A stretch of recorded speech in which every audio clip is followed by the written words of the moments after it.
Saling tuding cawe-cawe politik Pilpres usai kritik JK ke Jokowi terus berlanjut. Partai koalisi pemerintah mengungkit JK yang terlibat tim pemenangan Jokowi Ma'ruf saat menjabat sebagai Wapres pada tahun 2019. Untuk membahas isu cawe-cawe presiden di Pilpres 2024, sore ini kita sudah bersama dengan anggota DPR fraksi PDI Perjuangan Arya Bima, Ketua DPP PKS Mardhani Alisera, dan Direktur Eksekutif Indikator Politik Indonesia Burhanuddin Muhtadi. Sore, Bapak-Bapak. Selamat sore. Assalamualaikum. Waalaikumsalam. Oke, Pak Mardhani,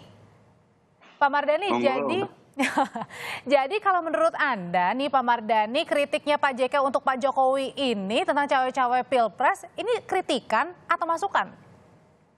Masukan negarawan, dan bagus sekali. Karena untuk 2024 tugas Pak Jokowi satu saja, husnul khotimah, menjaga amanah berat. Menjadi presiden itu berat. Walaupun Pak Jokowi tidak seperti Mas Bimo yang rambutnya putih, tapi berat sekali itu. Ini masukan yang harusnya dilakukan. Masukan diterima dan biarkan 2024 itu domainnya partai politik atau ketua umum partai politik. Begitu. Oke, kalau Mas Bima sendiri, Pak Bima dari PDIP nganggapnya ini masukan atau kritik yang tajam? Kalau masukan dari banyak pihak saya kira perlu didengar, tapi kalau itu dari Pak JK bisa-bisa menepuk air di dulang terpercik muka sendiri ya. Karena dia tahu betul bagaimana posisi Pak JK selama juga jadi Wapres di istana. Menurut saya terkait dengan pertemuan-pertemuan itu lumrah kok, wajar kok. Situasi di mana situasi politik yang mulai memanas, di dalam tubuh kabinet pun juga banyak berbagai kepentingan termasuk ingin mencapreskan dan mencawapreskan sehingga mandat rakyat yang diberikan oleh Pak Jokowi yang masih harus selesai di 2024 itu ada konstruksi-konstruksi di dalam dan akhirnya Pak Jokowi memanggil seluruh partai untuk tetap konsentrasi supaya mandat rakyat ke depan itu harus diselesaikan di mana mandat itu juga dibantu partai-partai pengusung ya.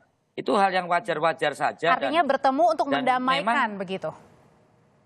Ya bukan mendamaikan, membuatkan sekat-sekatnya harus dibuka. Silakan punya capres Ganjar, silakan punya capres Pak Prabowo, silakan punya capres Erlangga. Tapi komunikasi mandat rakyat sampai 2024 Oktober. Berarti kan artinya bukan cawe-cawe di sini ya Pak Presiden Jokowi? Oh cawe-cawe untuk urusan mandat rakyatnya Pak Jokowi. Okay. Pak Jokowi ini kan bukan terus kemudian partai-partai yang selama ini menjadi menteri terus kemudian tinggal dagang colong pelayu meninggalkan begitu saja terus ngomong bahwa akan ada koalisi perubahan di mana yang bersangkutan ada di dalam pemerintahan, apa yang mau dirubah menteri pertaniannya itu juga milik dia, menteri kehutanannya dia, menteri telekomunikasinya dia, terus ngomong adanya koalisi perubahannya. Hal yang sama kayak gini kan jangan sampai, karena mandat ini kan sampai 2024. Oke, ya. Pak Mardhani, saya kira hal yang wajar bahwa pertemuan itu ada Istana Merdeka, ada Istana Bogor, dan ada Istana Negara, dan Istana Bogor ada rumah tinggal. Oke, kalau cawe-cawe Presiden Jokowi ini ada hal yang wajar, Pak Mardhani juga tertawa, apa yang disampaikan? Kalau yang diundang itu Nasdem ikut, berarti itu benar, bagian dari konsolidasi kekuasaan Pak Jokowi saat ini. Tapi kalau Nasdem tidak diundang, kemudian dikatakan kan Nasdem sudah ada koalisi yang lain, buat saya jadi yang diundang itu memang fokus ingin membahas koalisi yang bukan dengan Nasdem. Dan buat saya itu bagian dari kepemihakan yang tidak elok. Presiden itu harus beyond politik, presiden itu harus jadi negarawan. Sebaiknya Pak Jokowi biarkan 2024 itu domainnya partai politik dan para ketua umum partai politik. Jadi dikritik, kalau bab itu saya pribadi mengkritik.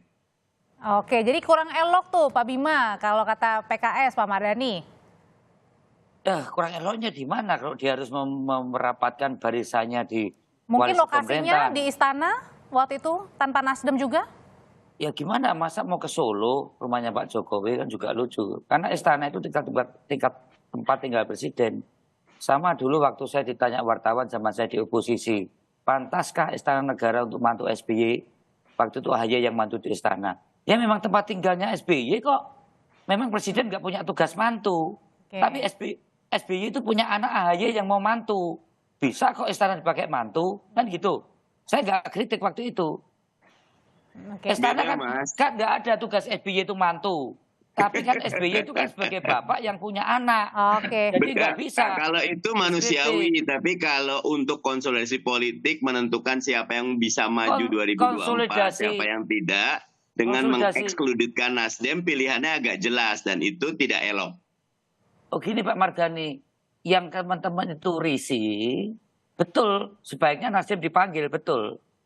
Tapi ini loh Pak Mardhani, dia ada di dalam pemerintahan, harus mandat rakyat sampai 2024, tiba-tiba Nasdem sama Pak Mardhani ngomong koalisi perubahan, yang itu sangat bertentangan dengan yang mau dirubah itu apa. Yang mau dirubah itu namanya pemerintahan Jokowi selama 10 tahun. Lah Pak Mardhani ya bisa tahu dong. Baik. Misalnya Pak Mardhani jadi Pak Jokowi, terus ada menterinya Pak Jokowi melakukan koalisi dengan orang yang selalu berpikir antagonis dengan Pak Jokowi. Itulah akibatnya Nasdem tidak diundang karena memang sudah tidak punya keinginan menyelesaikan. Baik, tahan dulu Pak Bima, Pak Mardhani. Itu Pak Mardhani. Oke, saya mau ke tengah dulu deh. Harusnya diundang. Tapi kan ini bikin risih ini. Tiba-tiba kemana-mana ngomong koalisi perubahan. Oke, Pak Bima tahan dulu. Pak Mardhani tahan dulu. Pertanyaannya apa yang mau dirubah? Saya langsung ke Mas Burhan ya. Banyak, Mas. Mas Burhan, ini sebenarnya apa sih dimaksud ucapan dari Pak JK ke Pak Jokowi? Apakah ini sedang dalam tanda kutip mengendorse mungkin salah satu capres? Ya, begini, kalau dari sisi substansi sebenarnya masukan Pak JK bagus ya. Karena bagaimanapun masukan Pak JK kan bagian dari saran normatif yang sebaiknya dilakukan oleh pemimpin nasional kita. Apalagi kita kan bukan seperti Amerika Serikat. Di Amerika Serikat biasa presiden incumbent kampanye langsung di 50 negara bagian buat penerusnya. Obama itu kampanye habis-habisan buat Hillary. Waktu Hillary melawan Donald Trump, meskipun akhirnya kalah. Tetapi dalam konteks di Indonesia, hal yang terang benderang seperti kasus di Amerika itu dianggap kurang lumrah. Cuma ketika itu disampaikan oleh Pak JK, satu telunjuk menunjuk Pak Jokowi, 4 telunjuk yang lain menunjuk diri sendiri. Karena bagaimanapun Pak JK juga sangat terlibat aktif waktu menjadi wapres, mendukung salah satu pihak tertentu. 2017 yang dilihat Mas Burhan ini maksudnya apa dari ucapan Pak JK? Nah, poin saya adalah ketika yang menyampaikan itu Pak JK jadi kurang kredibel. Karena Pak JK itu 2017 juga kampanye habis-habisan buat Mas Anies. Kalau misalnya yang menyampaikan itu Budiono atau Tri Sutresno, itu baru punya kredibilitas. Karena dua mantan wapres ini tidak punya kepentingan politik apapun. Nah kalau Pak JK yang menyampaikan, orang bisa berpikir jangan-jangan Pak JK mengkritik itu karena Pak JK sedang mendukung Anies sebagai capres. Makanya menurut saya lebih baik kritik itu disampaikan sama pihak yang tidak punya kepentingan politik praktis. Nah secara substansi masukan Pak JK benar. Jadi Mas Burhan, sebaiknya memang pemimpin apalagi yang sedang menjabat itu tidak terlalu terlibat jauh dalam urusan. Mas Burhan, nanti usai jeda Pak Mardhani ini langsung jawab ya. Apa benar gitu Pak JK saat ini sedang mendukung Anies makanya ngomong begitu ke Pak Jokowi. Nanti usai jeda kita akan bahas usai jeda berikut ini. Tetaplah bersama kami.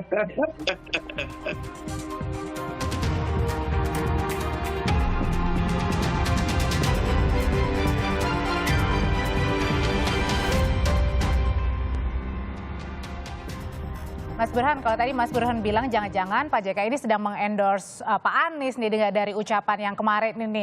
Tapi kalau misalnya ada nggak sih yang dimiliki keuntungan dari parpol pendukung Pak Anies dengan ucapan dari Pak JK? Tentu saja ada, karena bagaimanapun approval Pak Jokowi sedang tinggi-tingginya sekarang. Lembaga Survei Indonesia merekam 82% dan lembaga saya 78%. Dan kita menemukan satu pola. Ketika approval rating presiden naik, itu yang tertekan adalah elektabilitas Anies. Nah, Anies Baswedan menyalip elektabilitas Prabowo November 2022 itu ketika approval Pak Jokowi turun 6 poin. Jadi kalau misalnya popularitas Pak Jokowi turun, yang untung adalah Anies Baswedan. Demikian juga sebaliknya. Tapi kan kita nggak mau masuk perdebatan soal normatif dan faksun politik ini dilihat dari kepentingan politik praktis. Makanya saya menyarankan lebih baik itu yang bicara adalah orang-orang yang nirpartisan. Orang-orang kita sebut aja guru bangsa. Yang mengingatkan Oh, Pak Jokowi bukan karena tidak suka, tapi karena sayang supaya beliau ini itu betul-betul soft landing sehingga menjadi presiden buat semua dan tidak dianggap punya kepemihakan pada satu dua pihak capres artinya tertentu. meninggalkan legasi yang baik gitu ya, warisan yang baik ya. Makanya saya mau masuknya ke situ. Oke. Tapi karena yang mengkritik dan kemudian menjadi headline media adalah Pak JK, ya jangan salahkan publik juga kalau kemudian melihat apa intensi Pak JK ketika menyampaikan kritikan Oke. tersebut. Oke, Mas Burhan, saya langsung tanya ke Pak Mardhani. Pak Mardhani, kalau gitu jangan-jangan kritikan dari Pak JK ini menguntungkan PKS dan juga pencalonan Pak Anies nanti di Capres. Nggak ada, karena Pak Nggak ada JK dua-duanya? itu Pak JK itu sudah memposisikan diri sebagai negarawan. Makanya yang datang ke Pak JK kan bukan cuma kelompoknya kan. PKS malah belum datang ke Pak JK. Mas Gus Muhaimin udah datang, Pak Erlangga Hartarto datang. Jadi Pak JK sekarang posisinya adalah orang yang ingin menjaga agar Pak Jokowi sebagai kawan seperjuangan di 2014. Mas Burhan juga tadi menyatakan yang paling baik buat Pak Jokowi tidak ikut campur. Kalau bahasa saya, nyuwun sewu Mas Burhan tidak cawe-cawe. Karena partai juga udah pandai kok. Pak Jokowi nggak perlu ikutan, PDIP luar biasa. Tanpa pengaruh Pak Jokowi, Bu Mega tanggal 21 April memutuskan Mas Ganjar. Saya yakin Mas Bima. Mbak Bu Mega itu tidak ada nanya izin kiri kanan karena Pak Jokowi saat itu udah di Solo. KIB sudah buat koalisi, KIR sudah buat koalisi, kami Tapi sudah kan buat waktu itu koalisi. Pak JK juga pernah menjadi ketua tim pemenangannya untuk Pak Jokowi Maruf pada saat Pak JK menjabat sebagai... Bedanya karena belum ada penetapan. Nanti kalau udah ada penetapan boleh. Kalau sekarang lagi proses growing up, lagi formulating, lagi building the connection. Biarkan ini proses yang berjalan alami, natural. Rakyat punya hak. Pandangan pribadi saya tidak suuzon, tetapi ada ingin kayak koalisi besar cuma dua. Itu buruk buat demokrasi kalau cuma dua. Yang baik itu lebih dari dua, ada kontestasi karya gagasan. Sekarang partai-partai udah ketemu, bagus. Jangan diganggu dengan intervensi presiden. Jangan baik diganggu langsung dengan maupun intervensi tidak langsung. presiden. Itukah saat ini yang gimana tanggapannya dari PDIP, Pak Bima? Ya, Kang Mardhani ini kan salah satu teman saya yang paling pinter ngomong itu mendramatisasinya kan menjadi sesuatu yang luar biasa. Saya berkata jujur, Mas.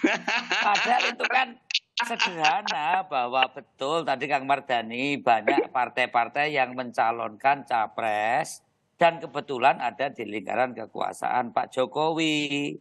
Nah, mandat rakyatnya ini Pak Jokowi ini ya khawatir kalau nggak selesai. Kalau partai-partainya itu tidak dikonsolidasikan dalam pengertian membereskan mandat rakyat itu sampai ke 2023. Kalau toh titip, ya hal-hal yang sustain dari selama 5-10 tahun ini untuk dititipkan dalam aspek pada posisi dia kepala negara dia. Negara ini harus berlanjut di dalam konsepsi visi misi kebijakan dan program. Ini yang tidak ada di dalam cara berpikir Anies. Semua mau diberke dengan koalisi perubahannya. Artinya Pak Bima? Nah, dalam artian itulah maka pertemuan itu kalau ada yang tidak dianggap etis karena cara pandang persepsinya adalah terlalu partisan. Sehingga tadi yang disampaikan ke Pak JK itu tadi bisa-bisa menepuk air di dulang terpecik muka sendiri. Kalau gitu Pak Bima?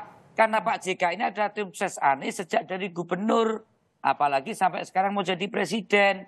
Jadi maksudnya Pak Bima itu ada intensi, ada maksud di balik ucapan dari Pak JK?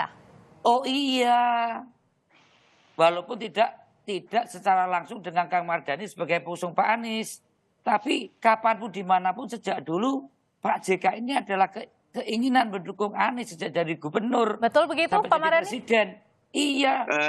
Pak Kita JK ini itu jangan membangun kenafikan. negarawan yang ingin Indonesia maju. Di 2014 beliau dukung Pak Jokowi. Di 2024 beliau belum memutuskan. Tetapi bahwa beliau dekat secara personal sama Mas Anies boleh jadi. Tapi Pak JK kan tadi saya bilang, Gus Muhaimin datang, Mas Erlangga datang, semua datang, dibuka pintunya.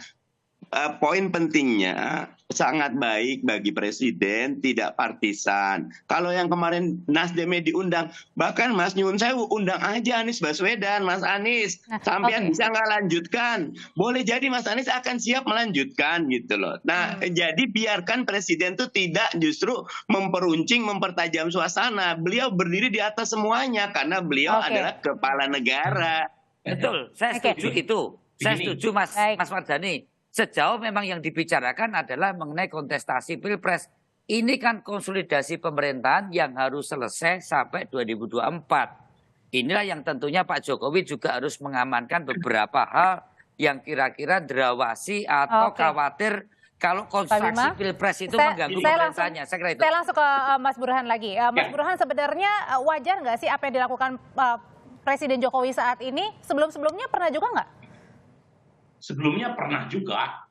Jadi misalnya ya pengakuan Anas Urbaningrum, koalisi pendukung Pak SBY diundang tanpa melibatkan PKS. Waktu itu PKS sedang kritis-kritisnya sama Pak SBY, itu pernah. Ya, tapi Mas, bedanya kan tidak diumumkan di publik dan Pak SBY-nya tidak menyatakan tidak mengundang PKS. Kalau ini Pak Jokowi tegas memang tidak mengundang Nasdem karena beda koalisi. Itu partisannya jelas sekali gitu. Tapi substansinya ada. Bedanya tidak diumumkan. Substansinya itu dulu nih. Silakan Mas Burhan. Dan nah ini ada satu lagi yang menurut saya agak kompleks dibanding zaman Pak SBY ya. Pak Jokowi itu nggak punya rumah di sekitar Jakarta. Nah, karenanya tidak ada perbedaan antara ruang privat dan ruang publik. Nah, Pak SBY itu punya di Cikeas. Nah, ini mungkin ke depan sebaiknya memang presiden harus punya rumah di Jakarta sehingga bisa memisahkan mana ruang publik, ruang politik privat dengan ruang politik publik. Itu satu. Yang berikutnya menurut saya yang penting juga untuk disampaikan, ini berkaitan dengan posisi Nasdem yang agak kompleks memang. Jadi saya setuju sama Bung Mardhani, kalau Nasdem diundang, mungkin orang membacanya sebagai koalisi pendukung pemerintahan dalam melakukan konsolidasi politik untuk melancarkan sampai 2024. Tapi ketika Nasdem tidak diundang, muncul pertanyaan, kenapa?